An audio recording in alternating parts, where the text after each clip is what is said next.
Ô meus irmãos, paz do Senhor. Adivinha onde que eu tô? Tô em cima de uma árvore, meu irmão, aqui ó.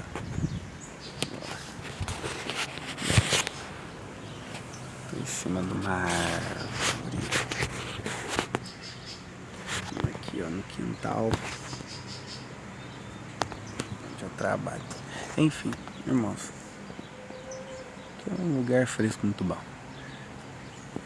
Então vamos ao que interessa. Nem ia fazer esse vídeo nada não.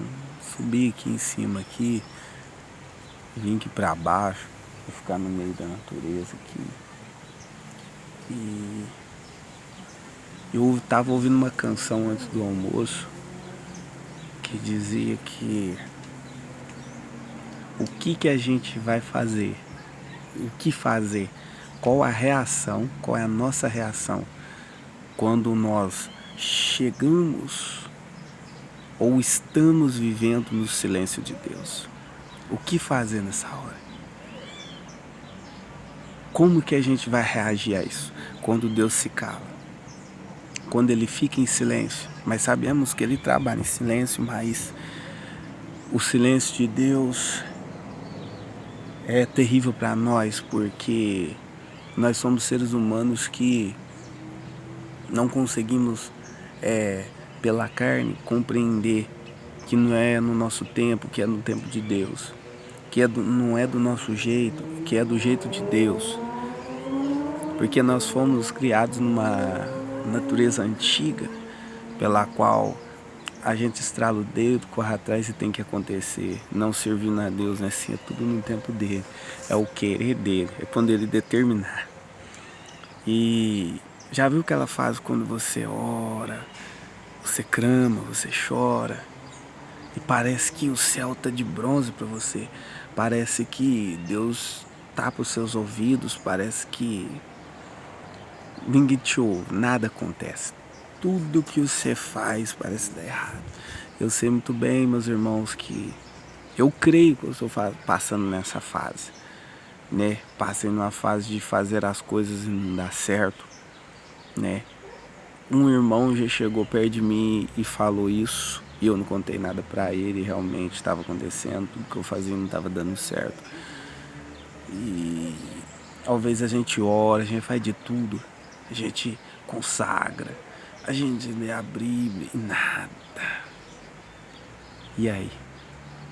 Talvez você está passando por esse problema, talvez você está enfrentando esse silêncio de Deus na sua vida. Sabe o que a gente precisa fazer? A gente precisa crer, meus irmãos.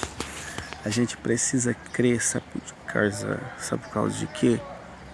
Porque quando você crê, significa que você ainda tem fé no seu coração. E Jesus ensinou uma palavra muito forte, que se a gente tiver a fé, tamanho de um grão de uma mostarda, aqui não vai ter uma bolinha pra mostrar, mas tinha assim, pequena, a gente pode mandar os creios mover os montes, essas árvores aqui, ó. Já pensou? Nossa, pensa essa árvore que eu tô aqui. Minha fé atinge o céu, o coração de Deus, essa árvore, arrancando raiz aqui e indo pro outro lugar. Ah, já pensou? Meu irmão, eu vou assustar demais, eu vou assustar demais. Mas a fé é assim, meus irmãos. É você esperar e ter certeza daquilo que você não vê, mas vai acontecer. Você não está vendo o agir de Deus. Nada, nada, nada, nada. Mas quando Deus se cala, não significa que Ele te abandonou. Não, Ele não te abandonou. É necessário, às vezes, o silêncio de Deus na nossa vida. É necessário a gente entender, compreender que não é do nosso jeito, que não é no nosso tempo, não é no nosso querer. E eu também estava escutando outra canção que dizia, ela chama a glória da segunda casa. Então tem esse versículo na Bíblia que diz que a glória da segunda casa será bem melhor do que a primeira. Então a gente entende que talvez quando fala que a glória da segunda casa será maior do que a primeira, então quer dizer que a primeira casa teve glória. Sim ou não? Sim, teve.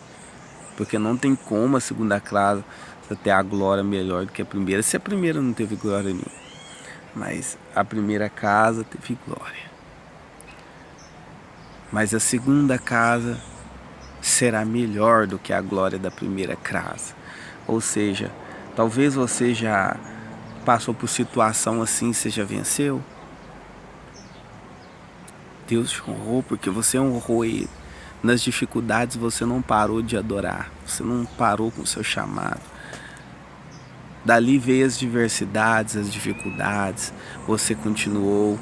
Aí veio a segunda casa, que é colocando a casa em ordem. Significa, a gente, quando se envolve casa no meio, a gente pensa em organização, as coisas que tem dentro dela. Talvez essa situação venha para organizar a tua casa, para que ela seja melhor do que a sua outra casa. Já viu em casa, quando eu chego lá, às vezes os móveis estão todo fora de lugar. A geladeira está pro lado direito, o fogão está pro lado esquerdo, está tudo invertido, a sala, os quartos, porque mulheres têm essas manias de mudar os móveis, arrastar os móveis, né? Até brinco com a minha esposa que na hora que eu chego em casa eu vejo os móveis fora do lugar. Eu chego e falo pra ela, nossa, bem, desculpa, entrei na casa errada. Eu brinco com ela assim, nossa, moça, entrei na casa errada. É uma brincadeira, mas é interessante porque você chega, não fica ruim, fica bom, né? Parece que dá uma melhorada, uma arejada, né? Que antes estava ruim, mas agora melhorou mais ainda. Então isso significa o versículo, entendeu o mistério? Dizer, sua casa estava arrumada, mas Deus viu que precisava melhorar mais ainda. Então quando você resolve tirar a geladeira, o fogão do lugar, isso significa, formiga aqui, isso significa que é bagunça, é trabalho, vai dar trabalho, vai dar trabalho. Por isso que você está passando o silêncio de Deus, você está trabalhando, está arrumando a sua casa, está arrastando, tirando do lugar, colocando na posição melhor, mais favorável a você. Por isso que você está passando por isso. Entendeu, irmãos? Mas na hora que ficar do jeito dele, a casa, arrumadinho. Às vezes a gente quer arrumar do nosso jeito, que não agrada a Deus. Deixa Deus arrumar do jeito dele. É doloroso? Nossa, irmãos. O amigo acho que me picou aqui, ó. Doloroso, sim. Eu acho que essa formiga entrou dentro da minha calça. Não é possível, irmãos. Ah, irmãos, tem umas formigas cabeçudas aqui, ó. Tô atrapalhando o caminho dessa. Ah não, um ponto de pau comigo. Ai, Jesus. Olha aí. Tô atrapalhando as trabalhar. Mas, enfim, né, irmãos? Voltando aqui. Deus tá arrumando a sua casa. E na hora que terminar a arrumação da tua casa, creio que ela vai ficar melhor do que estava antes. Creia nisso, irmãos. Creia nisso. Que as palavras do Senhor são fiéis e verdadeiras e dignas de aceitação. Aí eu estava ouvindo essa canção, né, e ela fala assim: Deus é Deus. Eu achei muito forte essa frase. Deus é Deus sem você. E o que é você sem Deus? Forte, né, irmão? Copiei aqui todo. Na hora que eu ouvi essa frase, eu copiei tudo, meus irmãos. Como agora eu copiei por dentro. Deus é Deus sem você. E o que é você sem Deus? Pensa bem. Às vezes que você desistiu. Às vezes que você pensou em desistir, perdão. Às vezes que você pensou em parar. Às vezes que você pensou em desanimar. Ó, o amarelinho chegou. Às vezes que você pensou em desanimar, em parar. E aí, meus irmãos? E quando você resolve sair da igreja, se desviar? Será que Deus vai deixar de ser Deus? Será que Deus vai olhar para você e falar assim, meu filho desviou, agora eu vou abandonar o cargo de Deus, não quero mais ser. Se ele não quer me seguir, eu não quero ser Deus. Será que Deus ele pensa assim? Será que ele vai deixar de ser soberano, poderoso, se você não quer mais ele? Aí eu te pergunto, quem é você sem Deus? Porque Deus sem você é Deus. Com ou sem você na presença dele, ele continua sendo Deus. Se Deus abrir a porta para você, ele é Deus. Mas se ela estiver fechada, ele é Deus. Se ele curar enfermidades, é Deus. Se não curar, ele é Deus. Ele vai continuar sendo Deus. E outra, ele vai continuar sendo Deus para toda a eternidade e ser adorado pelos seus santos. E você, se sair da presença de Deus, quem será você? Para onde você vai? Você vai ser reconhecido como? Qual será seu nome? Será que você vai continuar sendo chamado de Ana, João, Pedro, Tiago? E aí? Meus irmãos, vale a pena viver caminhos afastados de Deus? Quem somos nós sem Deus? Diante da presença de Deus, nós não somos nada. Somos miseráveis. Mas mesmo assim, Deus nos chama de filhos. Filhos, meus irmãos. Filhos. Mas vive longe de Deus. Você sem Deus, você não é nada. Viu? Eu já te respondi. Talvez você não saiba a resposta. Você sem Deus é nada. Nada. Nada. Porque Jesus disse, sem mim nada podeis fazer. Essa palavra de reflexão hoje, né, que eu estava ouvindo, muitos falariam, a gente tem que tomar cuidado, irmãos. Tem que tomar cuidado na hora que a gente vai falar que Deus mandou falar. Toma cuidado com isso aí. Tem muitos irmãos aí, falando, Deus mandou te dizer que isso assim assado, às vezes Deus não falou nada. Às vezes Deus está em silêncio. E só olhando sua atitude. Deus não abriu sua boca para falar nada. Então, em nenhum momento eu falei aqui que Deus mandou eu fazer esse vídeo e falar isso. Não. Mas então por que você está fazendo esse vídeo? Não, simplesmente a gente não pode ser ignorante. A gente não pode querer somente ter algo de Deus pra gente. Simplesmente eu estava ouvindo a música, eu refleti em algumas passagens dessas canções, me veio essa reflexão, resolvi compartilhar com vocês, porque eu creio que talvez nesse momento alguém está precisando de uma palavra. Talvez nesse momento, não, irmãos, vamos ser verdadeiros. Esse vídeo aqui não é ao vivo, porque eu tô sem internet, eu tive que gravar aqui pela a câmera do celular mesmo, e depois eu vou postar lá. Deus quiser, se eu lembrar, né, que a maioria dos meus vídeos eu faço, eu esqueço de postar, né? Misericórdia. Mas enfim, para aqueles que talvez estiver vendo e ouvindo esse vídeo, talvez vão precisam de uma palavra dessa. Então não desiste, irmãos, continue. Adore ao Senhor, né? Como uma terceira canção que eu ouvi da Lauriette, que a gente deve ser um verdadeiro adorador, a gente tem que adorar nas dificuldades, nas lutas, né? Quando as adversidades vêm, quando as aflições vêm, a gente precisa adorar mais ainda Deus, mais ainda, que muitos esfriam na fé, sabe por quê? Tão bem na presença de Deus, mas pensam que vão viver, não vão ter aflições. Claro que eu não vou falar que não vão viver bem, porque com Jesus é bom demais, mas a gente tem que saber que vai vir aflições. A gente não sabe quando que a nossa fé vai ser testada. A gente não sabe quando o Espírito vai nos conduzir para o deserto, assim como conduziu Jesus. E a gente vive na presença de Deus achando que a gente não vai passar por aflições, por pelejas, por lutas, por angústias. Se os profetas de Deus passaram, se Paulo passou, se Pedro, João, Tiago passou, os discípulos de Jesus passou, o próprio Jesus passou, e a gente não vai passar, meus irmãos?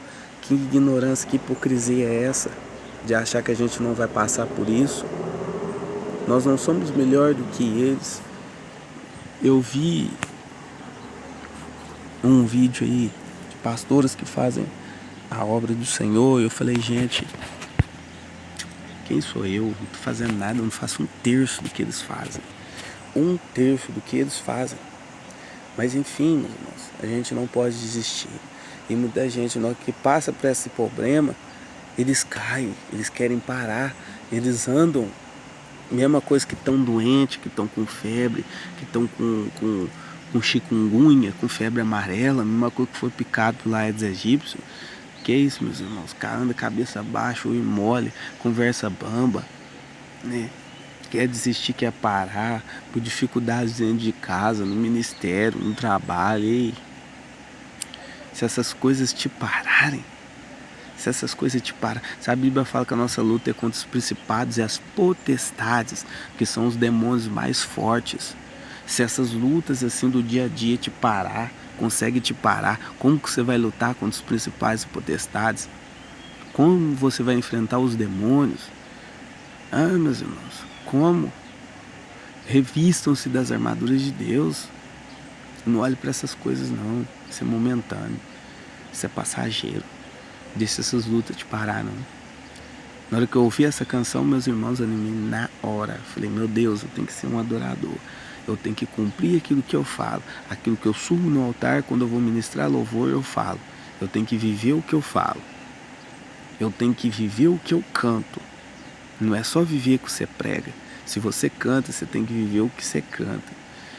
Então, eu preciso ser um adorador. E essas palavras me renovaram. Em nome de Jesus, né? A gente precisa ser verdadeiro, meus irmãos. Não só no momento. É nessas horas que você está batido, que você está em angústia, que você está choroso, é que Deus, Jesus, quer te usar. É onde mais te fortalece, porque quando você vai arrastando para a igreja, ou arrastando para o evangelismo, ou para a obra do Senhor Jesus, mesmo com o seu coração arrebentado, machucado, magoado, mas você tá lá. Já viu o que Jesus falou? Sei que vocês são fraquinhos, mas não negastes o meu nome. Ei, meus irmãos, não negue o nome de Jesus, leve. Vai com a sua cruz, como Jesus falou, toma sua cruz e me siga. Vai com ela mesmo. Jesus não fala, deixa a cruz aí, vamos embora. Não, Jesus fala, pega a sua cruz. Não deixa a sua cruz para trás. Os problemas, os pesares, as dificuldades, leva a tua cruz com você. Leva a tua cruz para a célula, leva a tua cruz para a igreja, leva a tua cruz para o trabalho, leva a tua cruz para casa e vai e lê mesmo com ela. Tá difícil, tá ruim, bate o joelho no chão, ora a Deus, clama, chora, grita, faz alguma coisa. Mas não desista. Certo, meus irmãos? Não desista, porque a nossa redenção está perto. Daqui uns dias nós vamos olhar para cima e ver do alto a nossa redenção. O céu, ó, aquele céu ali, ó, tremer as folhas ali, ó. Não dá para ver direito, não, no meu tempo tá nublado. Aqui esse céu vai rasgar, irmãos. Jesus vai voltar na tua glória com teus santos anjos poderosos para buscar a tua igreja, a verdadeira igreja que em meio às dificuldades não se ajoelha. Não desiste, não pare. Sabe o que essas adversidades, essas dificuldades significam para mim? Como um Deus. Um Deus Baal, um Deus daquela época. Quando você desanima, você chega de frente à dificuldade, ou você desiste, você cai, significa que você está ajoelhando diante de Baal, diante de falsos deuses. Mas quando você peleja, batalha e marcha em volta como o povo de Israel, conduzido por Josué e Caleb, marcharam e gritaram no 7º dia, as muralhas de Jericó veio abaixo. Temos que ser sim, guerreiros soldados de Cristo. E eu tenho certeza que essa palavra vai tocar e atingir o coração de alguém. Porque eu tenho entendimento de que não sou eu que vou mudar o seu coração, mas é o Espírito Santo de Deus. Mas a verdade, a palavra, a gente tem que fazer. Essa palavra também me ministrou. Sempre eu oro a Deus e peço a Deus, quando eu vou ensinar, quando eu vou ministrar, que a palavra me ministre primeiro, que eu seja ensinado primeiro, não por orgulho, né, por soberba, não, eu quero ser sempre o primeiro, não mesmo, porque eu não quero ministrar, ensinar, pregar aquilo que eu não vivo, então, e aquilo que eu também não sei. Então eu preciso ser ministrado, entender a palavra e ver, encaixar isso na minha vida e reformular para depois passar para vocês.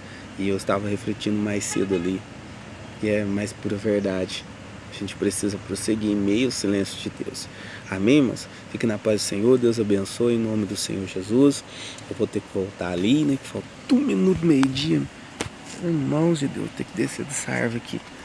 Paz do Senhor, Deus abençoe. Fique com Deus.